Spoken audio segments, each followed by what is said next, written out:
या दंडाला 4-5 पोलीस, कमरेला 4-5 पोलीस, पायाला 4-5 पोलीस, एखादा आरोपी फरफटत नेतात तसं मला आणि माझ्या बरोबर असणाऱ्या त्या सदस्याला दोघाला अक्षरशः फरफटत नेला। आज अधिवेशनाचे कामकाज सुरू झाले आणि शिवसेनेचे मंत्री शंभूराज देसाई यांनी त्यांच्यावर झालेल्या पोलीस हल्ल्याप्रकरणी प्रश्न उपस्थित केला आणि सभागृहात एकच गदारोळ सुरू झाला। काय चूक माझी चूक एवढीच होती, माझ्या पक्षाच्या सदस्याला व्हीप बजवायला मी तिथे गेलो आणि त्याला अडवतात म्हटल्यावर मी त्याला म्हणलं तुम्ही आतमध्ये चला। ही लोकशाहीचं रक्षण करणं माझी चूक आहे। या संपूर्ण प्रकरणाची योग्य ती चौकशी केली जाईल असं मुख्यमंत्री यांनी म्हटलं। या संपूर्ण प्रकरणाची योग्य ती चौकशी केली जाईल आणि चौकशीच्या मध्ये जे काही निष्पन्न होईल त्यानुसार त्याच्यावर कारवाई केली जाईल। त्यानंतर उपमुख्यमंत्री एकनाथ शिंदे यांनी या प्रकरणाचं समर्थन करत सभागृहात आपलं मत मांडलं। दोन मतदार जे आहेत त्या मतदारांवर कधी काळातला पूर्वीचा 5-10 वर्षाचा कुठला गुन्हा काल एक दिवस आधी दाखल केलेला आहे आणि यांना अरेस्ट करणार आहे। तर मी पोलीस अधीक्षक तुषार जोशी यांना फोन केला।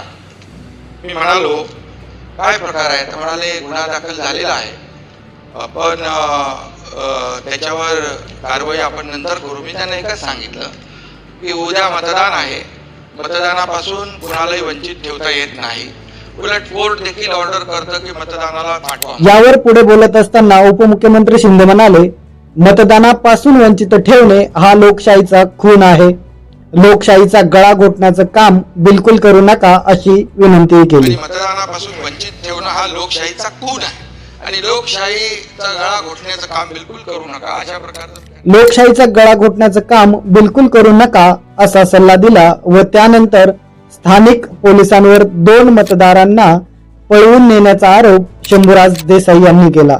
शंभूराज देसाई यांच्या प्रश्नांना समर्थन देत शिंदे यांनी काही प्रश्न उपस्थित केले।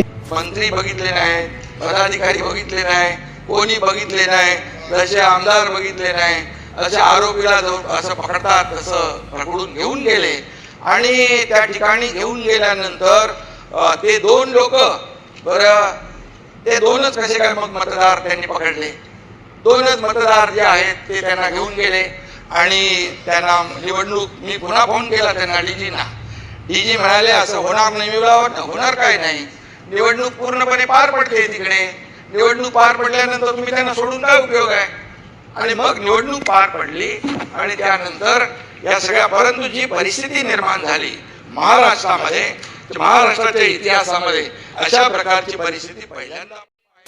व यानंतर शंभूराज देसाई यांनी घडलेला सर्व प्रकार सभागृहाला सविस्तर सांगितला। सन्मान्य अध्यक्ष महोदय, 4थ्या मजल्यावर जिल्हा परिषदेच्या सभागृहामध्ये मतदानाची प्रक्रिया होती। 2 सदस्य माझ्या बरोबर आणि मकरंद आबांच्या बरोबर, वरच्या सभागृहाचे सदस्य शशिकांत शिंदे साहेब आणि राज्यसभा खासदार नितीन काका पाटील, आम्ही 4घच होतो आणि ते सदस्य आमच्या बरोबर मतदानाला चालले होते। अध्यक्ष महाराज 100 पोलीस, 100 लिफ्ट मधनं आम्ही बाहेर आलो। 100 अशी लिफ्ट आहे अध्यक्ष महाराज, एक वरांडा उजव्या बाजूला जातो आणि एक वरांडा डाव्या बाजूला जातो, मध्ये पॅसेज वेटिंग रूम आहे। 100 पोलिसांनी आम्हाला अडवलं। त्यातनंही तो सदस्य म्हणत होता मला मतदानाला जायचे, पालकमंत्री माझ्या बरोबर आहेत, ते मला दरवाजापर्यंत सोडतील।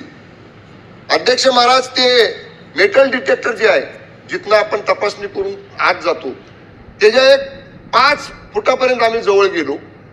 अध्यक्ष महाराज, मी आपल्याला जबाबदारीने सांगतो, या दंडाला 4-5 पोलीस, या दंडाला 4-5 पोलीस, कमरेला 4-5 पोलीस, पायाला 4-5 पोलीस, एखादा आरोपी फरफटत नेतात तसं मला आणि माझ्या बरोबर असणाऱ्या त्या सदस्याला दोघाला अक्षरशः फरफटत नेला। अध्यक्ष महाराज, त्या संदर्भामध्ये 4 दिवस झाले मी गोळ्या खातोय, मुक्कामार एवढा लागलाय प्रचंड। अध्यक्ष महाराज, यावर तुमचं काय मत आहे आम्हाला नक्की कळवा। आपला दिवस आनंदात जाओ।